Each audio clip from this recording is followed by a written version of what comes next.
Paper leak के बाद ये मामले में लगातार एक्शन भी हो रहा है। नए फैसले भी लिए जा रहे हैं। सत्ता के न्यूज मित्रों को नीट वाले 2 अपडेट आइए हम सबसे पहले दे देते हैं। एक में छात्रों के भविष्य को लेकर उठ रहे सवालों के जवाब हैं और दूसरे में पेपर लीक में चल रही सीबीआई जांच से आए नए राज हैं।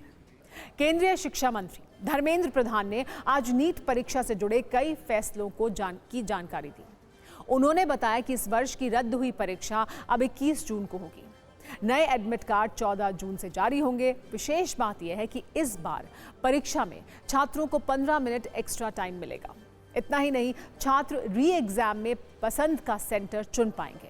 1 हफ्ते पहले जानकारी देनी होगी। इससे भी बड़ी बात, केंद्रीय शिक्षा मंत्री ने यह ऐलान किया कि अगले वर्ष से नीट परीक्षा ऑनलाइन होगी।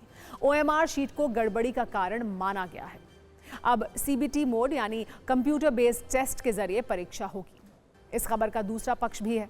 पेपर लीक मामले में लगातार एक्शन जारी है। सरकार की ओर से कहा भी गया है कि किसी भी दोषी को छोड़ा नहीं जाएगा। वहीं CBI लगातार इस मामले में जांच कर रही है। जांच में नीट परीक्षा 2025 से जुड़े कई जानकारी सामने आई है। CBI जांच में नीट 2025 की निष्पक्षता पर सवाल है। सूत्रों के अनुसार नीट 2025 में 25 लाख रुपए में हुई थी डील। 5 बच्चे पढ़ाई में कमजोर थे, फिर भी सरकारी मेडिकल कॉलेज में उन्हें एडमिशन मिला। पढ़ाई में औसत प्रदर्शन, फिर भी हाई परसेंटाइल आया, एडमिशन मिला। आज इस कहानी को भी हम डिकोड करेंगे।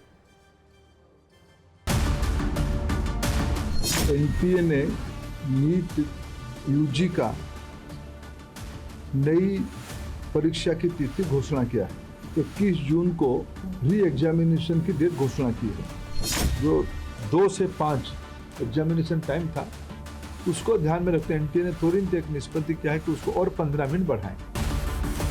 3-4 दिन में जब हमको स्पष्टता हुई, हम कंफर्म हुए हैं कि इस बार गेस्ट पेपर की आड़ पे क्वेश्चंस बाहर गया। हम 12 तारीख को छात्रों के हितों में हम नहीं चाहते थे कोई गलत कैंडिडेट, एजुकेशन माफियाओं के षड्यंत्र से कोई भी सही छात्र की अधिकार वंचित हो जाए। इसीलिए हमने पहला हमारे निर्णय हुआ कि हम परीक्षा को इस बार रद्द करते हैं। क्या चीज अभी पता चली है, गड़बड़ी कहाँ पर थी? क्योंकि गड़बड़ी पता होगी तभी तो आप CBI गहरा तक जाएगी। किसी को इस बार बख्शा नहीं जाएगा। पिछले बार भी बख्शा नहीं गया था, लेकिन इस बार ये मैंने कहा ना, इसकी राधाकृष्ण कमेटी को पूरा लागू करने के बावजूद भी ये घटना हुई है। CBI आपने देखा होगा, आप लोग ही छपाते हो, CBI ने तुरंत कार्रवाई किया है। CBI इसको तह तक जाएगी। मैं और एक विषय, जो मेन विषय में कहना था, अगले साल से परीक्षा, इसकी जो मूल जड़ है OMR, अगले साल से नीट की परीक्षा कंप्यूटर बेस्ड टेस्ट से हो। एक जानकारी ये भी है कि नीट UG 2026 पेपर लीक मामले में CBI ने मास्टरमाइंड को गिरफ्तार किया है। CBI ने पुणे के केमिस्ट्री लेक्चरर PB कुलकर्णी को गिरफ्तार किया है। NTA की तरफ से परीक्षा प्रक्रिया से जुड़े हुए थे ये, और उन्हें प्रश्न पत्रों तक पहुंच हासिल थी। जांच के अनुसार अप्रैल 2026 के आखिरी हफ्ते में कुलकर्णी ने एक अन्य आरोपी मनीषा वाघमारे की मदद से कुछ छात्रों को इकट्ठा किया। मनीषा वाघमारे को CBI पहले ही 14 मई 2026 को गिरफ्तार कर चुकी है। PB कुलकर्णी पेपर सेट करने वाली NTA टीम का सदस्य था। इससे पहले नीट पेपर लीक मामले में जयपुर में पापा, चाचा और भतीजे की जोड़ी गिरफ्तार हो चुकी है। CBI की जांच में 2025 में हुई परीक्षा के निष्पक्षता पर भी सवाल उठ रहे हैं। जो जानकारी सामने आ रही है उसके अनुसार नीट 2025 का पेपर भी खरीदा गया था। गुरुग्राम के यश यादव ने पेपर लीक में अभियुक्त विकास को पेपर उपलब्ध कराया था। 2025 में करीब 25 लाख रुपए में डील हुई थी। पेपर लीक के अभियुक्त विकास और उसके 4 भाई बहनों ने परीक्षा से पहले पेपर पढ़ा था। बाद में सभी का सरकारी मेडिकल कॉलेजों में चयन हुआ। यह भी बताया जा रहा है कि विकास के पिता और उसके चाचा की इसमें बड़ी भूमिका थी। परीक्षा से 3 दिन पहले यश ने विकास को प्रश्न पत्र उपलब्ध कराया था। 14 मई 2025 को परिणाम घोषित हुए थे, जिसमें 5 बच्चों का चयन हुआ था। 5 बच्चों का सरकारी मेडिकल कॉलेजों में एडमिशन हुआ था। हमारे पास उन 5 बच्चों की मार्कशीट वाली जानकारी भी है जो पढ़ने में औसत थे। 10वीं और 12वीं से लेकर कोचिंग तक की परीक्षा में कम नंबर मिले थे, लेकिन नीट की परीक्षा में उन्हें अच्छे मार्क्स मिले। फिजिक्स में 9 और केमिस्ट्री में 15 लाने वाला एक छात्र इस बार डॉक्टर बनने वाला था। पहले मेडिकल कॉलेज में एडमिशन पाने वाले छात्रों की जानकारी आइए आपको दे देते हैं। विकास को 10वीं में 63%, 12वीं में 55% अंक मिले। नीट 2024 में 720 में से 270 अंक मिले थे, जबकि नीट 2025 में 85.11 परसेंटाइल मिला। सवाई माधोपुर के सरकारी मेडिकल कॉलेज में एडमिशन भी मिला। दूसरा नाम है प्रगति, 10वीं में 69%, 12वीं में 91%।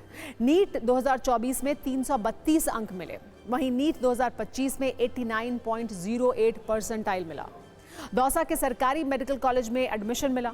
तीसरा नाम गुंजन का है, 10वीं में 86%, 12वीं में 70% अंक मिले। नीट 2024 में 355 अंक मिले थे, जबकि नीट 2025 में 92.53 परसेंटाइल आया। सरकारी मेडिकल कॉलेज में एडमिशन भी मिल गया। चौथा नाम है सानिया, इसे 10वीं में 63%, 12वीं में 89% अंक मिले। नीट 2024 में 360 अंक मिले, लेकिन नीट 2025 में 94.07 परसेंटाइल स्कोर किया। इसके आधार पर सरकारी मेडिकल कॉलेज में एडमिशन भी मिला। एक नाम पलक का भी है, 10वीं में 93%, 12वीं में 89%। नीट 2024 में 512 अंक मिले, नीट 2025 में 98.61 परसेंटाइल मिला। जयपुर के सरकारी मेडिकल कॉलेज में एडमिशन मिला। इससे भी बड़ी बात, अभियुक्त दिनेश बिवाल का बेटा ऋषि बिवाल, जिसने नीट 2026 में परीक्षा दी थी, मतलब ये कि पेपर लीक के जरिए वो डॉक्टर बनने वाला था, उसकी 12वीं की मार्कशीट हमारे पास है। ऋषि बिवाल सेकंड डिवीजन से, वो भी ग्रेस अंकों के सहारे पास हुआ था। फिजिक्स में थ्योरी के कुल 56 अंकों में से उसे 9 अंक मिले थे और वो डॉक्टर बनने वाला था। नीट पेपर लीक मामले में सरकार पर सवाल उठ रहे हैं। आज राहुल गांधी ने सोशल मीडिया पोस्ट किया। यूपी के लखीमपुर खीरी में छात्र की खुदकुशी को लेकर सरकार से कई सवाल पूछे। लखीमपुर खीरी खुदकुशी केस का जिक्र करते हुए राहुल गांधी ने ये लिखा कि अब नहीं देनी प्रतियोगी परीक्षा। ये लखीमपुर खीरी के 21 वर्ष के छात्र के आखिरी शब्द थे। तीसरी बार नीट परीक्षा देने वाला ये छात्र परीक्षा रद्द होते ही टूट गया। गोवा में भी एक नीट अभ्यर्थी ने जान दे दी। ये बच्चे परीक्षा से नहीं हारे, इन्हें एक भ्रष्ट तंत्र ने मारा है। ये आत्महत्या नहीं, ये सिस्टम द्वारा हत्या है।